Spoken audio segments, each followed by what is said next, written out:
हेम संत मिलन को जाइए तो जी मान मोह अभिमान ज्यू ज्यू पैर आगे धरो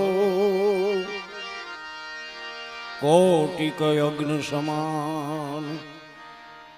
સંતોની વાણીમાં રામદાસજી બાપુ 5 મિનિટ આવે એટલે કીધું આગ્રહ છે કે 5 મિનિટ લ્યો. संत मिलन को जाइए तजिए मान मोह अभिमान ज्यू ज्यू आगे पैर धरो कोटि अग्न समान. મિત્રો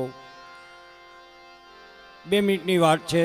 સત્ય સનાતન ધર્મના નેજા નીચે બેળમીડા છે ત્યારે પાંડવોએ રાજસૂય યજ્ઞની તૈયારી કરી. રાજસૂય યજ્ઞમાં એમ કહેવાય કે જગત જીતી અને પાંડવો આવ્યા અને રાજસૂય યજ્ઞની તૈયારી થાય એટલે એમ કહેવાય કે કોઈ ભૂખ્યું રહેવું ન જોઈએ.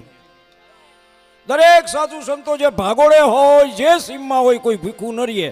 પણ એક એમ કહેવાય કે હસ્તિનાપુરની સીમમાંથી એક સાધુ મહાત્મા સીમાડે બેઠા છે. દૂતોએ જઈને કીધું કે પાંડવોએ મહારાજ ધર્મરાજાએ રાજસૂય યજ્ઞની તૈયારી કરી અને આપ બાપજી પધારો પ્રસાદ લેવા માટે રાજની અંદર, એટલે અમારો રાજસૂય યજ્ઞ પરિપૂર્ણ થાય.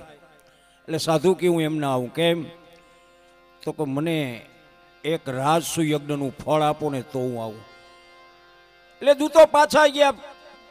મહારાજ ધર્મરાજાને વાત કરી કે મહારાજ એક સાધુ ભાગોળે ગામની પાદરે છે, આવવાની ના પાડે છે. કેમ? તો કે એમ કહે છે કે મને એક રાજસૂય યજ્ઞનું ફળ આપો.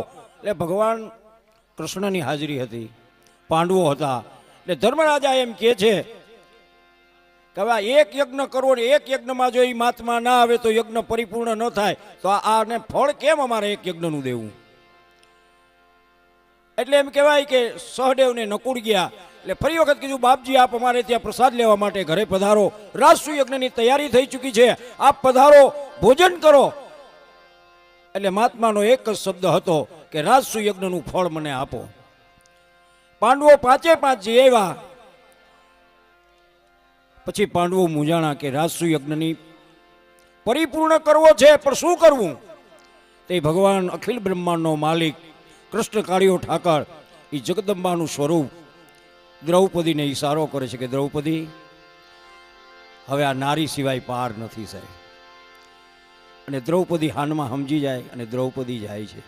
વિચાર કરજો, હાલતી થઈ દ્રૌપદી આમ હાલતા થયા એટલે એમ કહેવાય 1 ડગલું 2 ડગલા 3 ડગલા 4 એમ મહાત્માજીની પાસે જઈ વંદન કરીને કીધું મહાત્માજી અમે રાજસૂય યજ્ઞ હાજરો છે અને આપ અમારે ત્યાં ભોજન પ્રસાદી માટે પધારો અને આપ આવો એટલે અમારો રાજસૂય યજ્ઞ પરિપૂર્ણ થાય. એટલે મહાત્માએ એક જ વાત કીધી, મને એક રાજસૂય યજ્ઞનું ફળ આપો. એટલે દ્રૌપદી એક નહીં 100 ફળ આપું, 100 રાજસૂય યજ્ઞનું ફળ આપું. તો કેમ?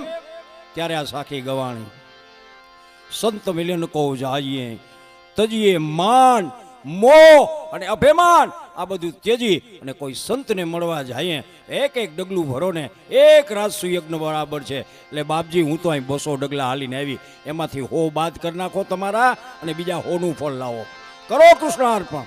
આ તાકાત છે સાહેબ સનાતન ધર્મની, આ શબ્દની આ વચનની તાકાત છે.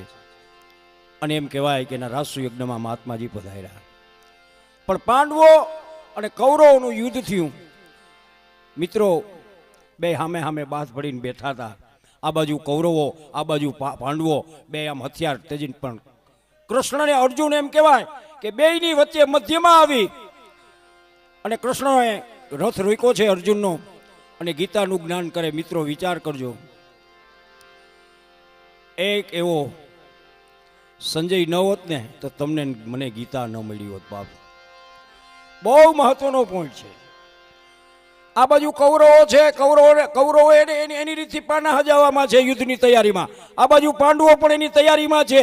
એ તો એનામાં મશગુલ બિના ભગવાન શ્રી કૃષ્ણ ઉપદેશ કરે છે અર્જુનને કે હે અર્જુન 18 અધ્યાય ગીતાને એને કીધા છે, કોઈ સાંભળનારું નથી. બે વચ્ચેનો સંવાદ છે અને એ બેનો સંવાદ કેને નિહાળ્યો સાહેબ?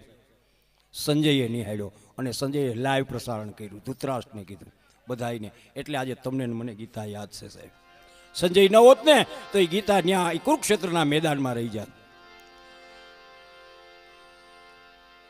વિચાર કરજો, જ્યારે જ્યારે આ દેશ ઉપર જ્યારે સંકટ આવ્યું છે, ધર્મ ઉપર સંકટ આવ્યું છે, ફરી વખત કહું છું, કોઈક સ્વરૂપે કોઈક સંતો આવ્યા છે, અખિલ બ્રહ્માંડનો માલિક ક્યારેક આવ્યા છે, દશા અવતાર થયા છે. એમાં ભગવાને એવી લીલાઓ કરી, જ્યારે જ્યારે સંતોને કષ્ટ પડ્યા છે ત્યારે એ મોરારી કોઈ પણ સ્વરૂપે અવતાર ધારણ કરી અને ભગતની લાજ રાખવા આવે.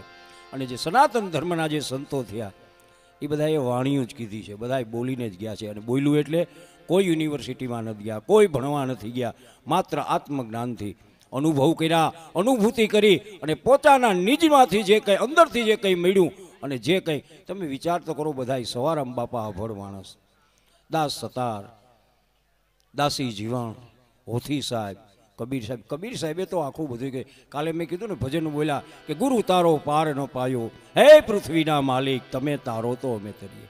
એક તત્વ એવું છે કે જેનો કોઈ પાર નથી પામી શક્યું, એ તત્વ કીધું નિરંજન નિરાકાર સ્વરૂપ છે. અને એ નિરંજન નિરાકાર સ્વરૂપને તમે વરીને હું જ્યારે બેઠા છીએ એના નીજા નીચે, ત્યારે આનંદ કરવા માટે બાપુ આવી ગયા.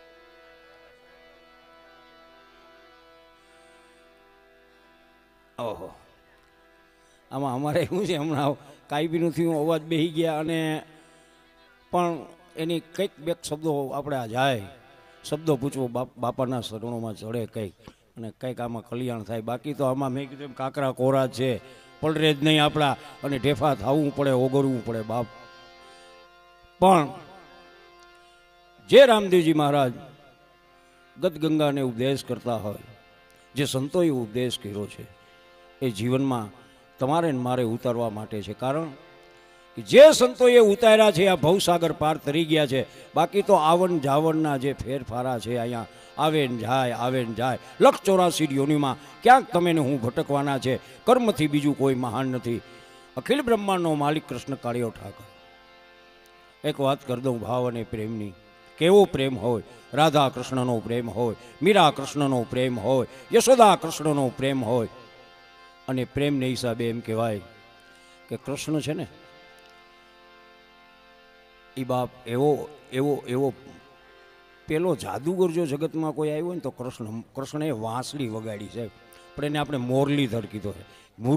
મુરલી કોણ વગાડે તો કે મદારી. એની જગતને નચાવી દીધું, આમ નાચો.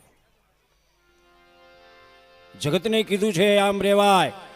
જગતની અંદર એને જગદીશને કહી દીધું તારે આમ રહેવાનું છે જગતમાં, જગતને કહી દીધું આમ રહેવાય, અને માનવને કીધું તારે આમ રહેવાનું છે. આ ત્રણ કૃષ્ણે 3 વચન આપ્યા છે. જીવ, જગત અને જગદીશ ત્રણને કેમ જીવન આ સંસારમાં રહેવું ને એનો ઉપદેશ કૃષ્ણએ આપ્યો છે. અને એવા કૃષ્ણની વાણી પણ બાપુએ રજૂ કરી.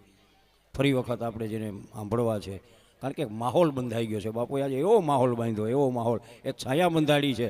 અને એના અમે થોડાક આમ જકડ કરીએ, પણ હવે આપણે બધા થોડાક આમ ઓલા ફરીએ. પણ છતાં ફરી વખત એવા માઢુડા, એવા ગરવા ગળાના ગાયક અને જેના અવાજમાં સૂર છે. બાપુએ તો એવા એને કંપોઝની વાત કરીને કેટલા કંપોઝ બનાવ્યા, કેટલા નવા ભજનો, ભેડિયા, રાહડા સાહેબ ભજનોને કેવા ઢાળ આપ્યા કે આજની યુવા પેઢી છે જેને ગમે, જે દેશી ઢાળ છે જેને નથી ગમતા, એને આજે સમાજમાં સમયની આરે મેં કીધું હતું કે સમયની આરે હાલવું જોઈએ. તમે ઊભી જાઓ, સમય તો ફરતો રહે, તમે એની અન્ય રહી જાઓ. પણ બાપુએ આ સમયની સાથે ચાલી અને જગતને એવા કંપોઝ આપ્યા છે, એવા સંતોની વાણી આપી છે. ફરી વખત રામદાસજી બાપુને વિનંતી કર્યું, આવું બાપા તમને આનંદ આવે એવો સરસ મજાનો એવો સંતોની વાણી લઈને આવે છે રામદાસજી બાપુ ગોંડલિયા.